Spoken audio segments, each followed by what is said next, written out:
Hi, you guys, and welcome back to this YouTube page. Today we're talking about resisting God's will for you and your purpose, and how that can lead us to misery and looping and all of this fun stuff that we experience through our 20s and 30s, all the way up into our 50s and 60s, I'm sure.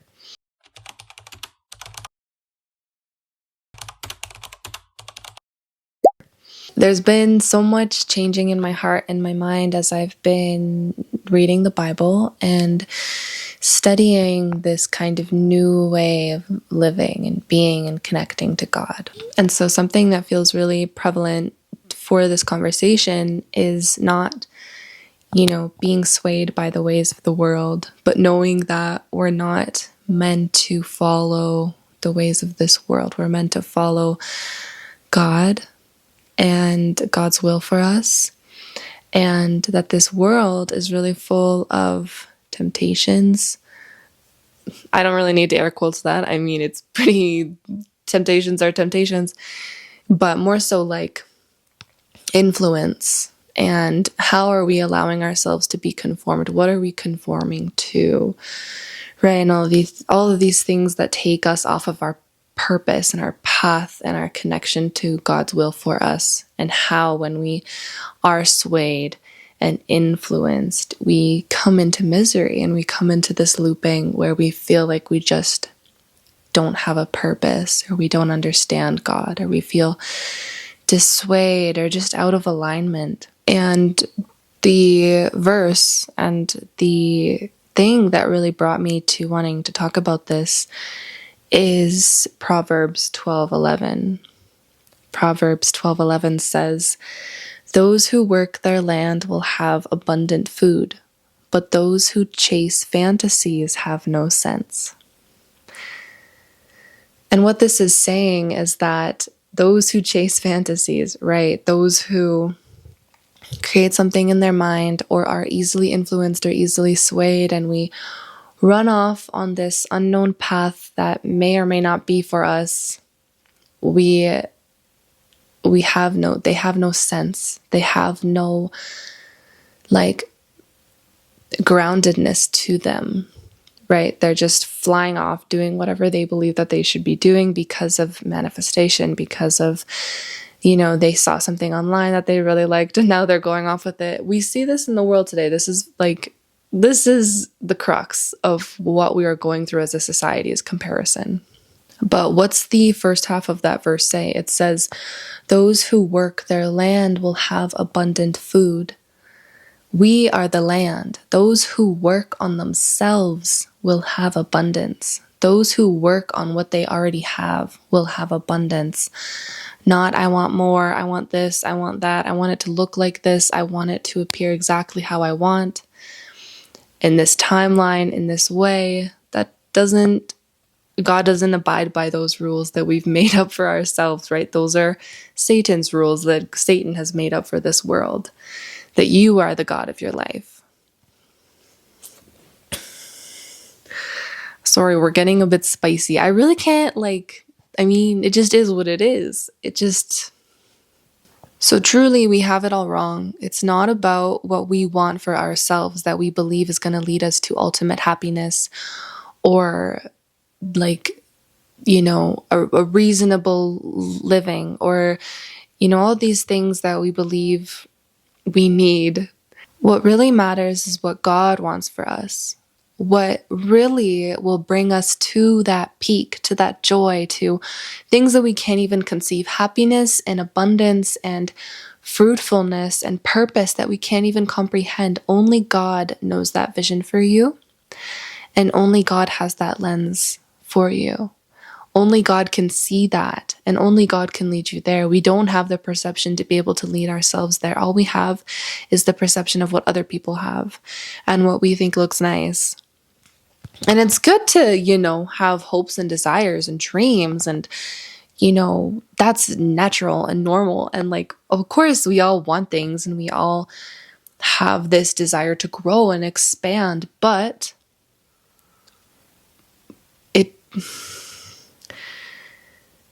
it needs to be done sensically. It needs to be done with purpose. It needs to be done with integrity and devotion. And in Western culture, it's like literally a crapshoot. It's crazy. It's like Lamborghini, billionaire. Like, if I'm not flashing diamonds, what am I doing? Like, I need to be eating out every night. Like, that is the standard of living in North America. But then you go to other parts of the world where devotion and integrity and religion, regardless if it's Christianity or not, are more prevalent. It's more community focused. It's more, family focused. It's more about growing food. Like, there's just so many things. And you might be thinking, okay, what about manifestation? Like, can I manifest my life? I no longer do that. And I no longer do that because I have manifested so many things into my life. So many things that I wanted, that I prayed for, that I manifested, like I visualized, I called them in, I prayed to God, and they came in. And let me tell you, they were not fulfilling in any way, shape, or form. They were not satisfying. They were a waste of my time. It took me years to get out of them. And so this is the thing, is that God knows better than we do. God knows what we truly need. God knows the path that we can't even comprehend.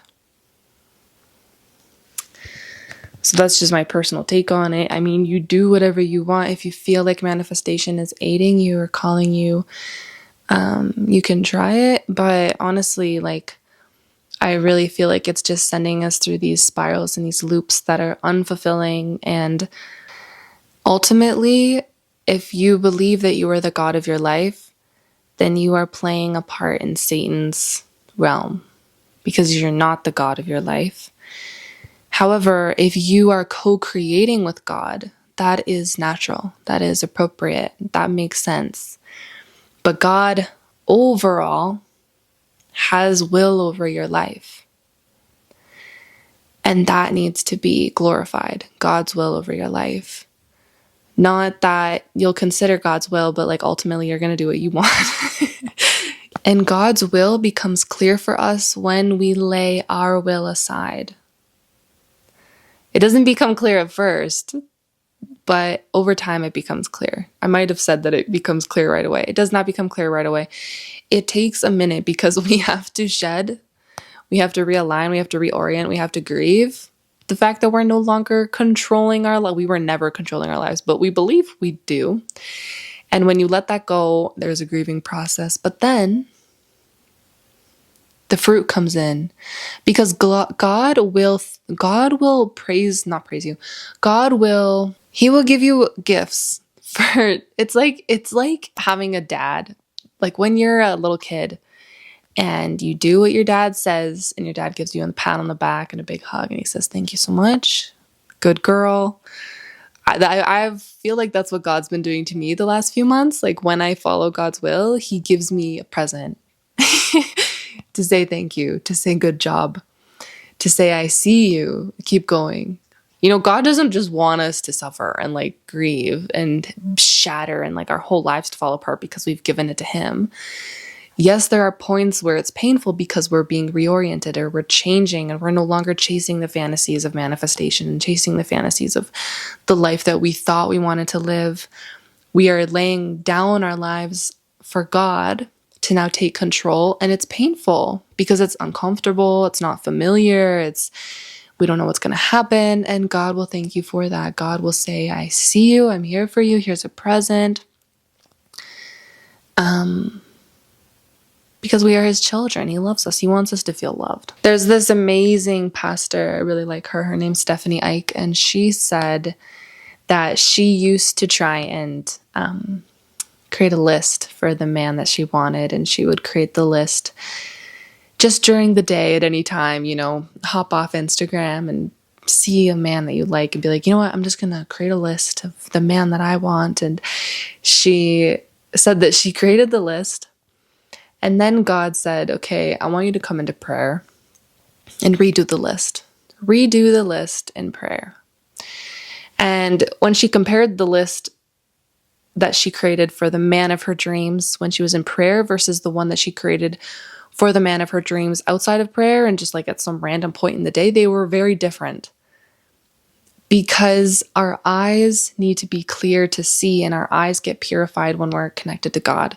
Our eyes get purified when we're in prayer. Our eyes get purified when we are not being influenced by what the world thinks that we should have, by what our family thinks is perfect for you, or by what, songs are saying we should want and love, or whatever it is that we are influenced by.